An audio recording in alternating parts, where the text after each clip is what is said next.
Welcome to Luca and Miguel. Enjoy the video. In this video, I will explain how to use Gemini on Honor devices.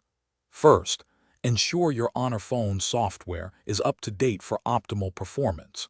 You can typically find Gemini integrated within the Google Assistant application. This integration provides a powerful AI experience right at your fingertips, enhancing many daily tasks. We'll cover initial setup and basic interactions to get you started smoothly.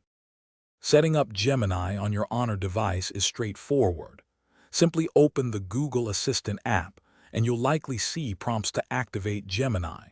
Follow these steps carefully, granting any requested permissions.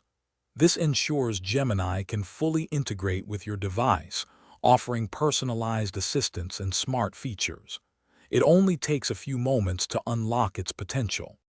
Hey everyone, if you're finding this guide helpful, please hit that like button and subscribe to the channel for more tech tips. On another note, why not bring your space to life with the Echo Dot smart speaker? It's a fantastic way to enjoy music and smart home control. You can find a link to the Echo Dot and other great deals in the description below. Now, let's get back to the video. Gemini offers a wide array of powerful features. You can ask it complex questions and receive concise answers, or even have it generate creative content like stories or emails. It's also excellent for summarizing lengthy articles, saving you valuable time.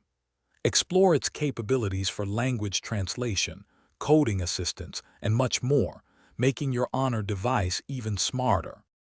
To get the most out of Gemini on your Honor device, always use clear and specific prompts.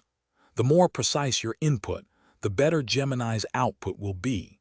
Don't hesitate to experiment with various types of questions and commands. Also, remember to provide feedback. This helps Gemini learn and improve, tailoring its responses even more effectively to your needs over time. Thanks for watching and please subscribe. It's the best investment you'll ever make.